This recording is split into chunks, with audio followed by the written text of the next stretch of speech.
The Naked Gun from the Files of Police Squad and Marchand is one of the most beloved slapstick comedies of all time. Released in 1988, this cult classic brought outrageous laughs, unforgettable characters, and the unmatched comedic timing of Leslie Nielsen to the big screen. But while the film remains a fan favorite, time has taken a toll on its unforgettable cast. Sadly, several of the actors who made The Naked Gun so special have passed away, some unexpectedly, others after long and celebrated careers. In this video, we look back at the stars who helped shape this legendary comedy and honor the lives and legacies of those we've lost. Join us as we celebrate the humor they brought into our lives and remember the faces behind the laughs. Leslie Nielsen was born on February 11, 1926 in Regina, Saskatchewan, Canada, and portrayed the wildly oblivious yet oddly competent Lieutenant Frank Drebin in The Naked Gun, 1988, at the age of 62. Though audiences adored his comedic timing and deadpan genius, few knew the chaos and contradiction of the man behind the laughs. Born into a volatile home, Nielsen's father, a Canadian Mountie, was physically abusive and emotionally absent, leaving the young Leslie and his brothers traumatized and emotionally stunted. Humor became his defense mechanism, a tool to suppress vulnerability and pain. Despite his good looks, Nielsen struggled through years of being typecast in stiff, lifeless, dramatic roles in the 1950s and 60s, often mocked by critics and nearly forgotten by the industry. He resented being seen as a second-rate Charlton Heston and clashed with directors who refused to take him seriously. His dramatic career hit rock bottom with the failure of City on Fire 1979, where his performance was panned as robotic. That flop nearly ended his career until Airplane reinvented him as a comedic force. However, Nielsen's second act came with ego. Known behind the scenes for being a relentless prankster, he often undermined production schedules with his juvenile fart machine, sometimes using it during serious takes. Though never involved in sexual or financial scandals, his persistent need for attention and strained relationships with co-stars, particularly during the Naked Gun sequels, where he insisted on more screen time and script changes. Personally, Nielsen's life was turbulent. He was married 4 times and only one union lasted more than 5 years. His children from early marriages rarely spoke publicly about him, and insiders described the relationships as cordial but distant. He died on November 28, 2010 at age 84 in Fort Lauderdale, Florida, from pneumonia complications reportedly isolated and in declining health for months prior. At his death, his net worth was approximately $20 million, mostly from residuals and personal investments. George Kennedy, born on February 18, 1925 in New York City, brought gravity and grounding to the role of Captain Ed Hocken in The Naked Gun, 1988, at the age of 63. Hocken was the ideal straight man, loyal, reliable, and hilariously unshakable amid Drebin's chaos. Kennedy, however, carried far more personal burdens than his stoic character let on. Raised in instability, he lost his father before the age of 2 and grew up in boarding schools after his mother, an opera singer, suffered a breakdown. His military service in World War II provided temporary purpose, but post-war life was marred by disillusionment and a slow climb in Hollywood's brutal ladder. Though he won an Academy Award for Cool Hand, Luke 1967, Kennedy never escaped typecasting. He was repeatedly shoved into hardened cop or military roles, which he came to resent deeply. In the 1980s, he poured much of his wealth into a doomed film distribution startup that collapsed in scandal and litigation, costing him millions. Though never accused of illegal activity, Kennedy's name was dragged through a civil suit filed by former partners, claiming mismanagement and misrepresentation. That failure forced him to take B-movie roles just to stay afloat. His personal life mirrored this chaos. His first marriage to Dorothy Galuli ended in divorce, and though he remarried Joan McCarthy, their union endured decades of volatility, rumors of infidelity, and intense periods of separation. He adopted 4 children, but tragically lost his daughter Shauna to an overdose in the 1990s. Friends said the grief transformed him into a shell of a man, and he largely withdrew from Hollywood, moving to Idaho to live in solitude. In his final years, Kennedy suffered heart failure and increasing dementia. He died on February 28, 2016 at age 91 in Middleton, Idaho. His net worth at the time of death was around $5 million, far less than what he once commanded in the 1970s. He left behind little more than a quiet house, a few unclaimed film royalties, and a legacy tainted by unfulfilled potential. Though he was remembered fondly by fans, Kennedy died largely forgotten by the industry he once helped carry. Ricardo Montalban was born on November 25, 1920 in Mexico City, Mexico, and at the age of 68 portrayed the aristocratic villain Vincent Ludwig in The Naked Gun, 1988. With his suave voice and serpentine charm, Ludwig was the ideal antagonist, a man so elegant and poised he made assassination seem like an art form. Montalban carried that same aura in real life, but behind the polish was a man constantly battling Hollywood's racism and his own body's betrayal. As a Mexican actor in the 1940s and 50s, he was repeatedly cast in humiliating Latin lover or bandit roles. Though he fought against stereotyping, he quietly accepted roles he despised just to feed his family. His most painful compromise came with the 1953 musical Latin Lovers, a film he later confessed made him ashamed of his own heritage. Physically, Montalban's life was defined by a devastating spinal injury sustained during the 1951 filming of Across the Wide Missouri. The injury led to a congenital spinal condition known as AVM, arteriovenous malformation, which caused lifelong chronic pain and eventually left him wheelchair-bound. Despite this, he never missed a performance. His discipline was legendary, though at times it veered into control. Rumors circulated that he clashed with producers on Fantasy Island, demanding final script approval and even rewriting lines to suit his image. His marriage to Georgiana Young, half-sister of Loretta Young, lasted 63 years but was far from idyllic. Friends close to the couple said they lived like business partners with long emotional silences and differing religious ideologies creating tension. Montalban was deeply Catholic, and some say his guilt about Hollywood's moral decay turned him cold and judgmental. He died on January 14, 2009 in Los Angeles from congestive heart failure at the age of 88, physically broken and mentally weary from decades of pain. His estate, valued at roughly $10 million, included real estate in Beverly Hills and residuals from Star Trek syndication. Much of his wealth was funneled into the Nosotros Foundation, though insiders later revealed serious infighting among heirs and board members over financial control.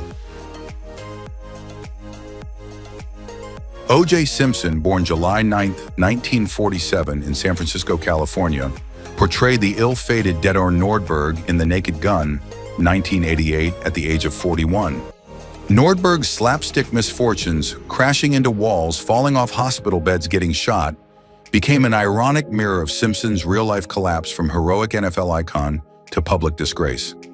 Behind Nordberg's bumbling innocence was a man shaped by early instability. Simpson grew up in the poverty-ridden Potrero Hill projects, raised by a single mother after his father, who was gay, and a drag performer abandoned the family. He battled rickets and malnutrition, wore leg braces into adolescence, and found solace in violence and football. Though he broke records with the Buffalo Bills and became a media darling, Hollywood never fully embraced him. Directors often complained of his mechanical delivery and ego. Still, he managed roles in several films culminating in The Naked Gun, but his off-screen life unraveled spectacularly. In 1994, the double murder of his ex-wife Nicole Brown and her friend Ron Goldman sparked the trial of the century. Simpson's acquittal didn't stop public outrage, especially after the civil court found him liable and ordered him to pay $33.5 million, mostly unpaid. Less known is that Simpson allegedly received help evading debt by hiding assets through shell companies and relatives. In 2008, he hit rock bottom when he was arrested and convicted for a bizarre armed robbery in Las Vegas, claiming he was reclaiming stolen memorabilia. He served 9 years in prison. His personal life was equally toxic. He was repeatedly abusive toward Nicole, controlling, and had multiple affairs. His children, especially Sydney and Justin, have remained distant and guarded. Simpson died on April 10, 2024 in Las Vegas from metastatic prostate cancer, age 76. At the time of his death, his net worth had dwindled to less than $3 million, much of it tied up in pensions and protected assets with numerous creditors and victims still unpaid. His public image remains irrevocably stained, a cautionary tale of fame, violence, and downfall. Janette Charles, born October 15, 1927 in London, England, became a cultural icon not for who she was, but who she resembled. At 61, she played Queen Elizabeth II in The Naked Gun, a tongue-in-cheek performance that immortalized her as the Queen's most famous cinematic doppelganger. The role was brief but unforgettable, with Charles's stiff royal demeanor hilariously clashing with Frank Drebin's chaotic antics. Yet her life was far more complex than her regal roles suggested. Born into a working-class family, Charles suffered early humiliation for her looks, mocked by classmates and discouraged by acting teachers who claimed she had no lead appeal. Her early years were marked by rejection from drama schools and unpaid gigs, and she often took cleaning jobs between auditions. Her breakthrough came not from talent, but from uncanny coincidence. After a magazine photo of her caused confusion among royal watchers, she was contacted by film producers. Yet Charles's career as a royal impersonator was also a burden. She was so protective of the Queen's image that she famously rejected a $250,000 offer from Playboy and refused scripts that portrayed the monarch as vulgar or unladylike. Behind closed doors, she was extremely guarded, controlling every photograph and public statement, and would threaten lawsuits if anyone hinted she looked too old or tired. She never married and lived much of her life in solitude, reportedly estranged from several family members who claimed she prioritized image over connection. She retired from public life in 2014 after suffering a minor stroke, but refused interviews in her final decade. Charles died on June 2, 2024, at 96 in Essex, reportedly alone and with few close relatives. Her net worth at death was under $1 million, with modest earnings from film impersonations and private diplomatic engagements. While she never courted scandal, her life revealed a haunting irony: a woman who became famous by vanishing into someone else's identity, respected yet perpetually unknown. Nancy Marchand, born June 19, 1928 in Buffalo, New York, played the formidable Mayor Lillian Barclay in The Naked Gun at age 60. Her character was a sharp contrast to the chaos, providing gravitas, exasperated dignity, and biting sarcasm amidst the film's absurdity. Off-screen, Marchand was admired for her commanding stage presence, but her early life was clouded by repression. Raised in a conservative household during the Great Depression, she endured emotional neglect from a mother obsessed with perfection and a father who belittled her ambitions. Marchand learned early to suppress emotions, a pattern that shaped her nuanced but guarded performances. She attended the Carnegie Institute of Technology, but faced industry rejection in her early career due to her unconventional looks and deep voice. Though critically acclaimed for roles in Lou Grant and later The Sopranos, she was often overlooked for lead roles. Throughout the 1970s, she was labeled difficult after clashing with directors over scripts, and once publicly called out a producer for sexist casting decisions, leading to years of quiet blacklisting in television. Her marriage to actor Paul Sperrer was riddled with conflict, infidelity, and long separations, though they never formally divorced. Despite a respectable career, Marchand was haunted by insecurity and hypochondria, and her chain smoking led to severe emphysema and lung cancer, which she kept hidden during her final role as Livia Soprano.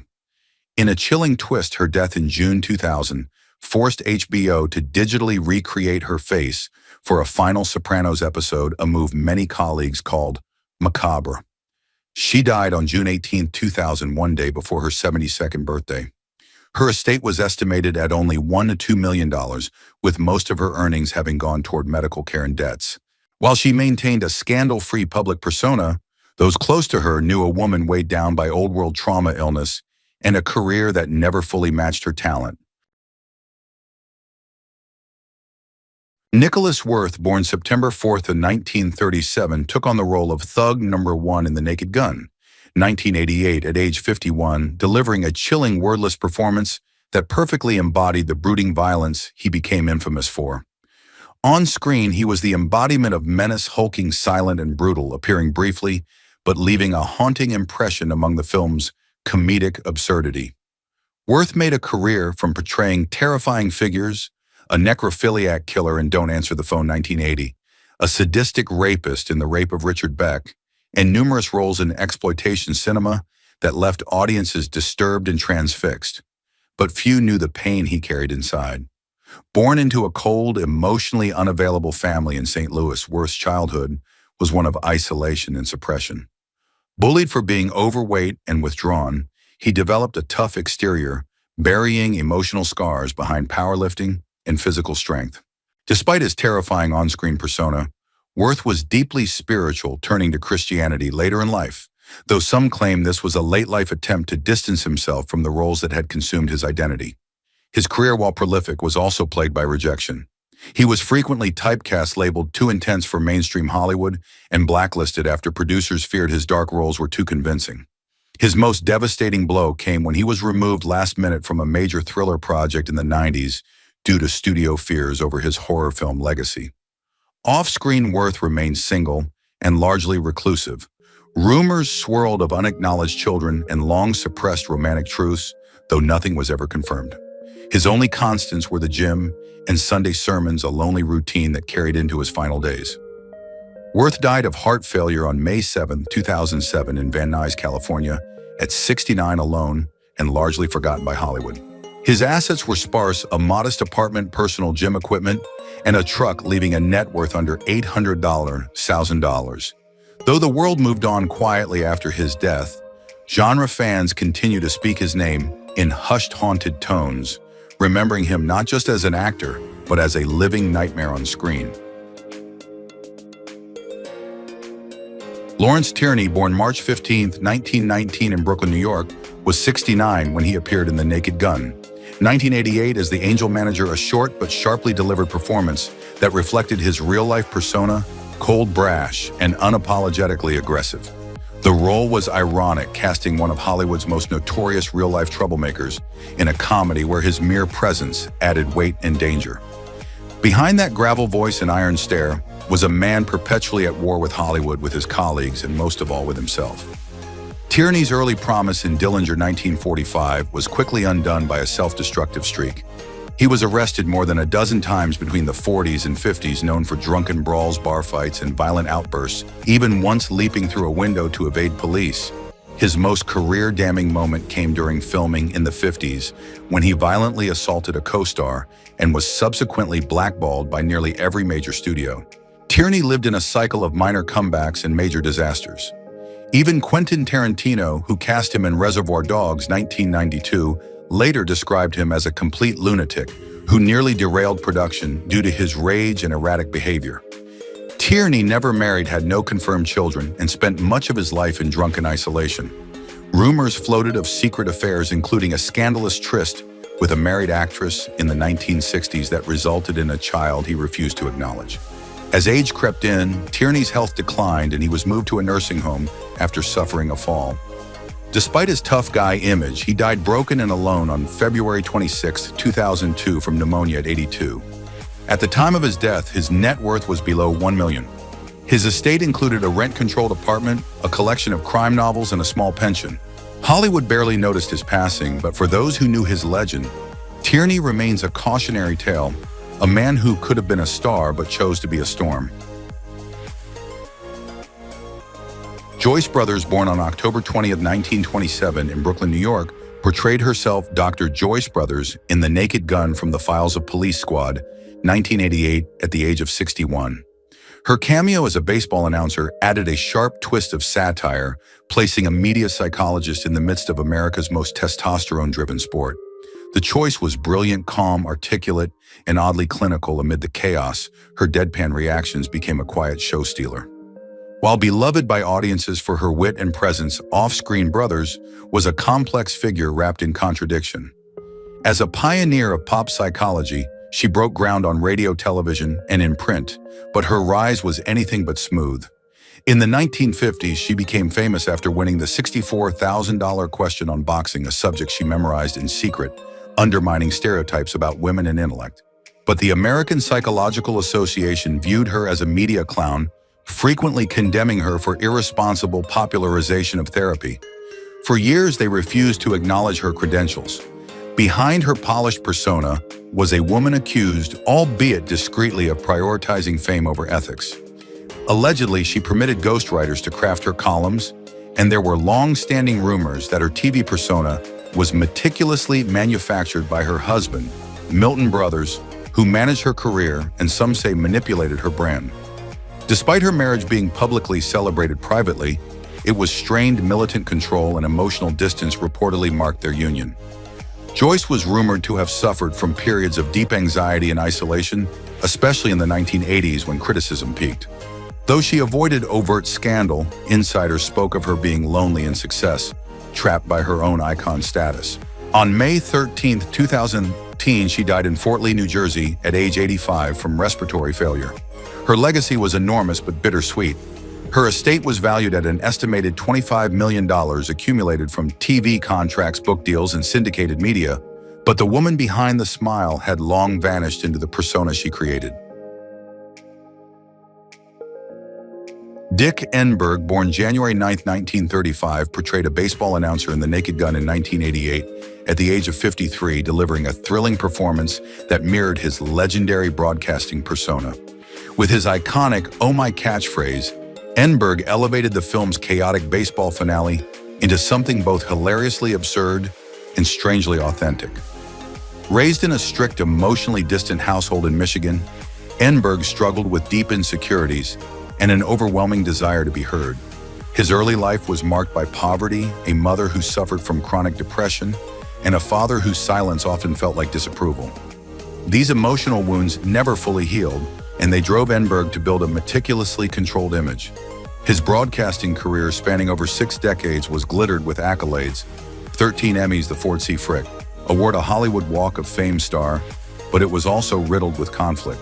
Known in industry circles for his rigid demands, Enberg frequently clashed with producers over editorial direction, once reportedly storming off a CBS set due to a disagreement over highlight prioritization. Though he kept his image clean, rumors of emotional outbursts, passive-aggressive behavior toward junior colleagues, and behind-the-scenes tantrums followed him. His biggest professional blow came in the late 90s, when NBC chose not to renew his contract, opting instead for a younger face, an act Enberg later admitted devastated him. His personal life offered little refuge. His first marriage ended quietly but bitterly after years of emotional neglect. While he remained married to his second wife, Barbara, their relationship was reportedly strained by his long absences and workaholic tendencies. Though he had 3 children, one of his sons lived abroad and had minimal contact with him for years due to unresolved familial tension. In his final years, Enberg grappled with chronic heart issues, declining mental sharpness, and a growing sense of isolation. On December 21, 2017, he was found dead at his La Jolla, California home, the victim of a heart attack at age 82. At the time of his death, Enberg's estate was valued at approximately $16 million, including real estate holdings, broadcasting royalties, and vintage sports memorabilia. Tim McCarver, born October 16, 1941, took on the role of baseball announcer in The Naked Gun in 1988 at 47, contributing his distinctive analytical voice to the chaotic humor of the film's baseball scenes. Already a 2-time World Series champion and respected commentator by then, McCarver's cameo added a touch of credibility to the madness. Raised in Memphis under a stern and emotionally remote father, McCarver found solace and validation through baseball, but not without internalizing a deep fear of failure and a tendency toward arrogance. After transitioning from player to broadcaster, McCarver became both celebrated and criticized for his long-winded, hyper-detailed style. He won 3 Emmy Awards, but his relationships within the industry were anything but smooth. He earned a reputation for being difficult, often correcting producers live on air and dictating how segments should be edited. His most infamous scandal came in 1992 when he publicly lambasted Deion Sanders for playing 2 sports only to be drenched with a bucket of ice water by Sanders in retaliation, a moment caught on national television and forever staining his public image. That incident reflected deeper tensions. McCarver's tendency to moralize and criticize players was widely viewed as self-righteous, and he reportedly feuded with multiple co-commentators over airtime and control. His personal life mirrored this instability. Though married to Ann McDaniel since college, the relationship was rocky.